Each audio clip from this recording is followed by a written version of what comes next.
The Great Hall of the Jareth Empire was built to make visitors feel small. Its ceiling rose like the inside of a mountain, carved with glowing symbols that told the history of an ancient species. Tall alien nobles stood in long lines, their armored bodies shining under blue light. At the center of the hall was a wide open floor, smooth as glass, where destiny was often decided with a single word. On this day, humans stood there as guests. They wore formal military uniforms instead of armor. Compared to the aliens around them, they looked fragile, shorter, softer. Many alien eyes followed their movements with curiosity, doubt, or open judgment. Among the human soldiers was a young man named Evan Hale. He was the youngest warrior in the delegation. At 21, he had only recently earned his place. His uniform fit well, but it did not hide his age. His face still carried the quiet look of someone who had not yet been hardened by years of command. He stood at the far right of the formation, exactly where junior soldiers were expected to stand. Evan did not expect to be noticed. He was there to obey orders, remain silent, and go home alive. The human commander, General Marcus Reed, stepped forward and bowed respectfully. He spoke through a translator, his voice calm but careful. On behalf of Earth and the United Human Coalition, we thank the Jareth Empire for allowing this meeting. A low hum moved through the hall as the translator carried his words. The alien nobles shifted. Some approved. Others did not. At the far end of the hall, seated upon a floating throne of crystal and light, sat the alien princess. Princess Sailira of Jareth was nothing like Evan had imagined. She was tall but not monstrous. Her form was elegant, her posture calm and controlled. Her eyes, large, glowing softly like stars, watched everything without moving. Thin markings of silver ran across her skin, symbols of royal blood. She did not speak. She observed. This ceremony was not truly about peace talks. Everyone present knew that. It was about tradition. For thousands of cycles, when the Jareth Empire faced a turning point, the royal heir performed the rite of selection. The princess would choose a bonded protector from among allied species, not a servant, not a slave. A chosen partner in duty, one who would stand close to the throne during times of crisis. Most believed the choice was already decided. A veteran alien champion stood proudly near the front. Massive, scarred, respected. Some assumed the princess would choose a high-ranking human general instead as a symbol of unity. No one looked at Evan. Evan himself tried not to think. His heart beat fast, but he kept his eyes forward, hands still. He had been trained well. Then the hall fell silent. The princess stood. The sound of her rising echoed like a soft thunder. Every alien noble lowered their head. The humans followed, slightly slower, unsure but respectful. Sailira stepped forward. Each movement was smooth, controlled, powerful without force. Her gaze passed over alien champions, diplomats, generals. She paused for a moment on the human commander. Then her eyes moved further. They stopped. On Evan. Evan felt it before he understood it. A strange pressure, like the air had thickened around him. His breath caught. He did not move. The princess raised her arm. Long, slender fingers extended. She pointed, straight at Evan Hale. A sharp sound escaped several alien nobles. Murmurs spread like fire across dry ground. Humans turned their heads in shock. The translator activated as the princess spoke, her voice calm and clear. "He will be mine." The words echoed through the hall. Evan's mind went blank. For a second he thought the translator had failed, that there was a mistake. He looked around, expecting someone else to be standing behind him. There was no one. General Reed turned sharply. His face went pale. "Princess," he said quickly, "there must be some misunderstanding. That soldier is—" "Chosen," the princess replied, cutting him off without raising her voice. The hall erupted. Alien nobles protested loudly. Some struck the floor with their staffs. Others spoke angrily in their own language. Humans whispered among themselves, confusion spreading through their ranks. Evan stood frozen, his body locked between fear and disbelief. Me? Why me? He was young. He was untested. He was no hero. He had survived his first combat mission by luck and teamwork, not strength. He had no noble blood, no great reputation. The princess turned her gaze back to the hall, her expression unreadable. "The rite has been completed," she said. "The bond is declared." "This is unacceptable," an alien noble shouted. "He is weak, a child, a human." Another added, "This choice insults our traditions." Celira's eyes flashed faintly. "Your opinions were not requested." Silence fell like a blade. The princess turned back to Evan and studied him openly now. Evan felt exposed, as if she could see every doubt, every fear inside him. His instinct told him to lower his head, but something stopped him. He held her gaze. His hands trembled slightly, but he did not step back. Something shifted in the princess's expression. Just for a moment, curiosity. She gestured gently, and two royal guards approached Evan. They were enormous compared to him, their armor alive with energy. Evan's training screamed at him to prepare for danger, but he forced himself to stay calm. General Reed stepped forward. "With respect, Princess, this soldier did not volunteer for. He will not be harmed," Celira said, "and he will not be owned." Her words surprised everyone. "He will be given a choice," she continued. "As tradition demands." Evan swallowed hard. The guard stopped beside him. One of them spoke through the translator, its voice deep and mechanical. "Human Evan Hale, you have been selected in the rite of bonding. You may accept and enter the royal protection, or refuse and return to your people without punishment." Every eye in the hall fixed on him. Evan's mouth went dry. This was not in the briefing. He thought of Earth, of his family who believed he was on a diplomatic escort mission, of the war barely paused, waiting to begin again, of the alien princess watching him with those glowing eyes. If he refused, he would go home. If he accepted, his life would never be his own again. He took a slow breath. His voice came out quiet but steady. "I don't understand why I was chosen." The princess stepped closer. Close enough that he could see the faint patterns moving beneath her skin. "You will," she said simply. The hall waited. Evan looked down at his hands. They were shaking. He clenched them, grounding himself the way his instructor had taught him during panic drills. He remembered something his father once told him before enlistment. "You don't need to be fearless," his father had said. "Just don't run when it matters." Evan lifted his head. "I accept," he said.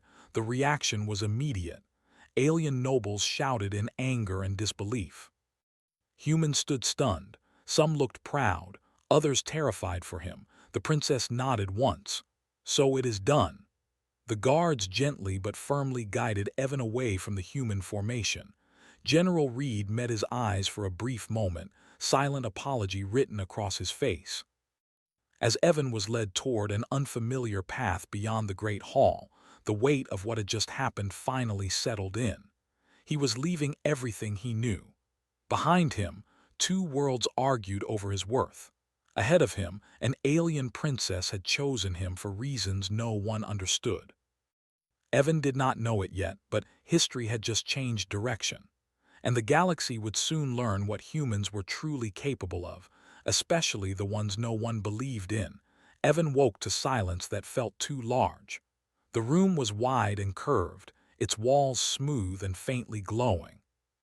There were no sharp corners, no visible doors. The air was warm and clean, carrying a soft scent he could not name. For a long moment, Evan did not move. He lay still, listening to his own breathing, trying to remember where he was. Then it all came back. The hall. The pointing finger, the words that had changed everything. He sat up slowly. His uniform had been replaced with simple clothing made of soft gray fabric. It fit his body perfectly, almost too perfectly, as if it had been shaped for him. His boots were gone. His weapons were gone. He was not restrained. That somehow made it worse. A faint hum passed through the room and a section of the wall shifted, opening like liquid light. An alien entered, tall, thin, with calm movements. its eyes focused on Evan without threat. "You are awake," it said through the translator. "That is good." Evan swung his legs off the platform he had been sleeping on. "Where am I?"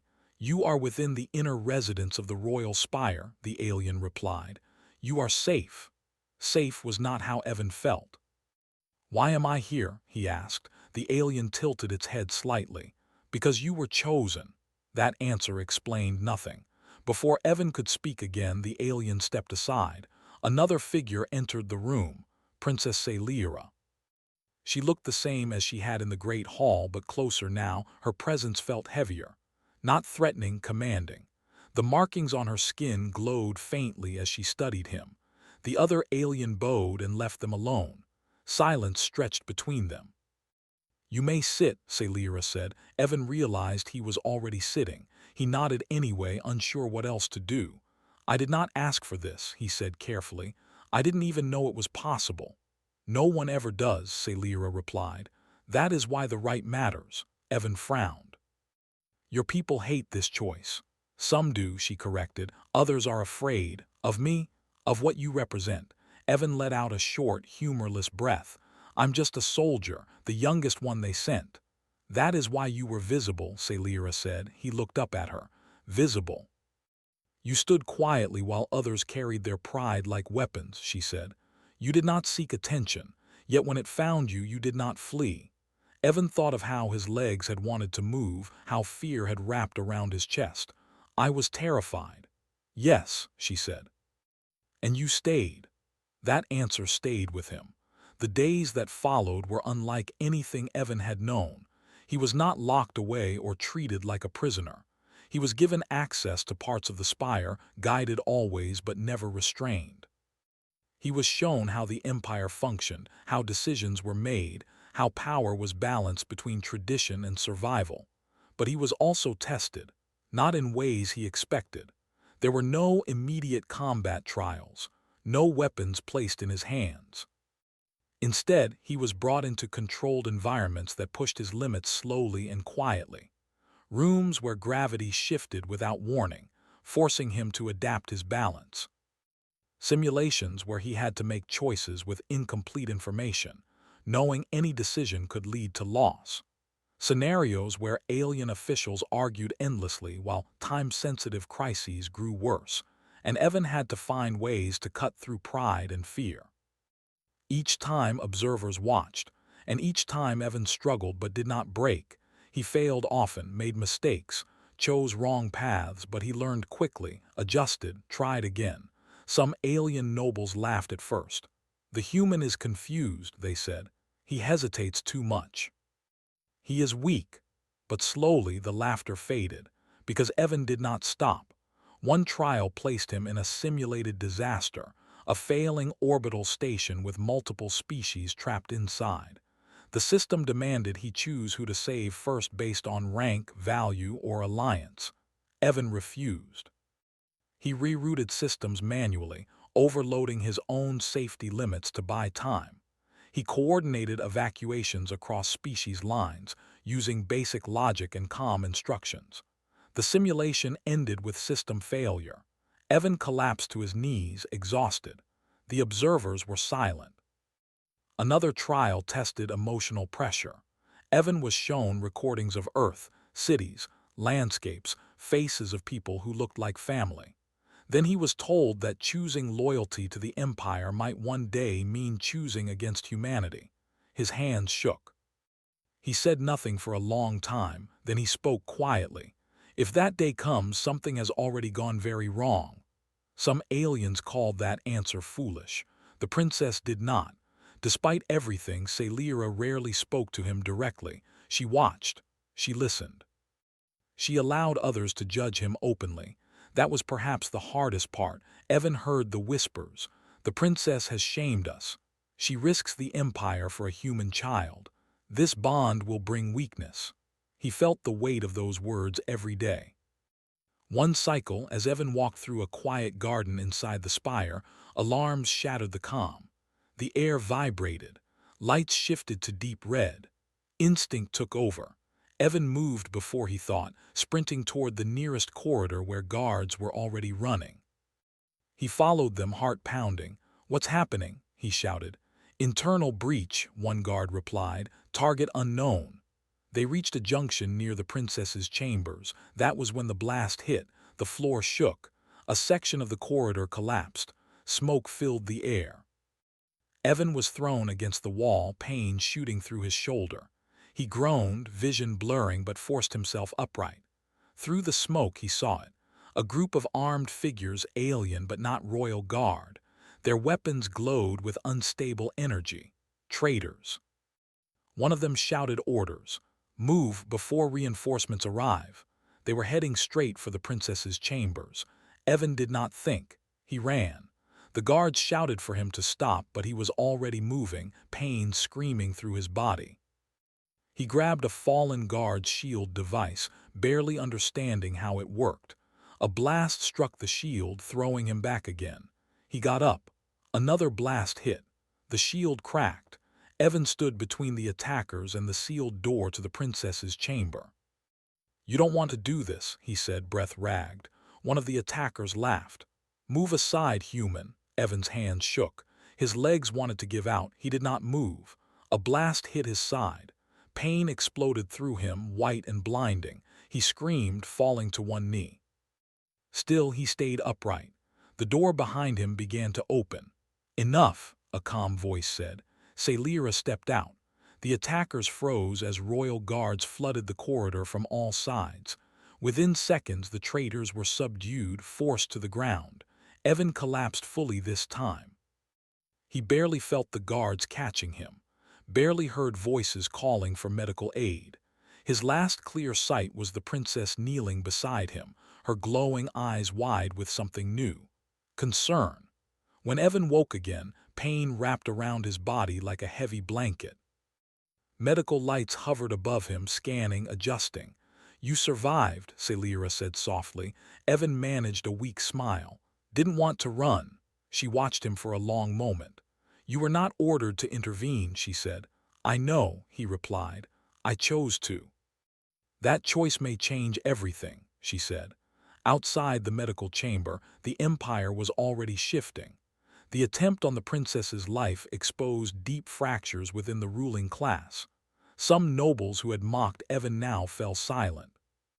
Others grew more dangerous, their resentment sharpening. Rumors spread. The human was not weak. The human did not retreat. The human bled for the throne. Evan did not hear most of it. He slept, healed, and wondered what kind of future he had stepped into. But one truth became clear to everyone watching. The princess had not chosen a human for strength. She had chosen one who would stand when standing hurt the most. And the empire was beginning to understand why. Evan's recovery was slow, but it was not quiet. Word of the attack spread through the Jareth Empire faster than any official announcement. The truth could not be hidden. A human, young, unranked, and considered weak by many, had stood alone in a corridor and taken the first blows meant for the royal heir. Alien soldiers spoke about it in low voices. Servants paused when Evan passed, their eyes no longer filled with doubt alone. Even nobles who had once laughed now watched him with guarded attention. Evan noticed the change, but he did not feel like a hero. He felt tired. His body healed under advanced alien medicine, but his mind stayed heavy. At night, he dreamed of the blast, of pain, of standing when every part of him wanted to fall. He woke often, breathing hard, staring at the smooth ceiling of the medical chamber. Princess Salira visited him more frequently now. She did not speak much at first. She simply sat nearby, observing, respecting his silence. That alone surprised Evan. He had expected questions, praise, or demands. Instead, she treated him like a person. One day, after the medical lights dimmed and the room grew quiet, Evan spoke. "Why didn't you stop them sooner?" he asked gently. Salira looked at him. "Because I needed to see who would stand without being ordered." Evan frowned. "That's a dangerous test." "Yes," she said. "Leadership always is." When Evan was finally cleared to move freely again, the empire itself seemed different. The council chambers were louder now, full of sharp words and open disagreement. The assassination attempt had broken an illusion. The Empire was not as united as it pretended to be. A powerful faction of nobles believed Sailira's choice proved she was unfit to rule. They demanded the right be overturned. They demanded a stronger symbol. They demanded Evan be removed. The princess listened to every argument without interrupting. When the council demanded Evan be present, she allowed it. Evan stood in the center of the chamber, unarmed, surrounded by towering figures who debated his existence as if he were an object. "He is a liability," one noble declared. "The galaxy will see us as weak." "He is human," another added. "Their kind survives by chaos and emotion." Evan's chest tightened, but he stayed silent. Finally, Sailira spoke. "You believe strength is loud," she said calmly. "You believe power is visible. That belief has nearly killed us." She gestured toward Evan. "This human stood when trained warriors hesitated. He did not know our politics. He did not know our rewards. He acted because he chose to." A noble scoffed. "Choice does not win wars." "No," Sailira agreed, "but it decides who survives them." The council was divided and division was dangerous. That was when the rebellion revealed itself. Outer systems declared independence. Military units split. Old allies turned uncertain. The faction behind the assassination attempt moved openly now, rallying forces under the claim that the empire must be ruled by strength alone. Civil war loomed. Human command received urgent messages from the empire. Advisors arrived. War fleets repositioned. The galaxy watched, waiting to see if the Jareth Empire would fall apart. In the middle of it all stood Evan Hale. He was not a general, not a diplomat, not royalty, but he had something the Empire was losing: perspective. Evan asked for permission to speak before the council again. Many objected. Sailira allowed it. Evan stepped forward, heart pounding, every eye in the chamber fixed on him. "I don't understand your traditions the way you do," he began, "but I understand fear." Some nobles hissed in offense. He continued anyway. "Humans have fought each other for most of our history, not because we are strong, but because we are afraid of losing control. Every time we believed strength meant dominance, we destroyed ourselves." The room grew quieter. "You're facing that choice now," Evan said. "You can fight each other for power, or you can survive together." A noble laughed. "And what would a human suggest?" Evan met their gaze. "Unity doesn't mean agreement, it means trust, and trust starts with action." He proposed something no one expected: a joint command structure, mixed units, shared authority between species and ranks, not tradition but necessity. The idea was risky, offensive to some, revolutionary to others. Sailira supported it immediately. The rebellion did not wait. Their fleets moved faster than expected, striking key systems, spreading fear. The Empire's old command structure struggled to respond. So Sailira did something unprecedented. She placed Evan beside her during war councils, not above others, not below, beside. Evan listened more than he spoke. He asked questions others avoided. He noticed patterns. He remembered lessons from human doctrine: flexibility, misdirection, sacrifice when needed, mercy when possible. Instead of meeting the rebels head-on, Evan suggested isolating them, cutting supply routes, turning their own allies uncertain, showing restraint instead of rage.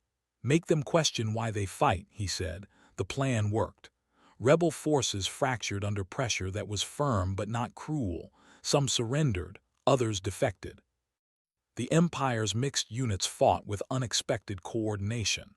Humans adapted quickly to alien technology.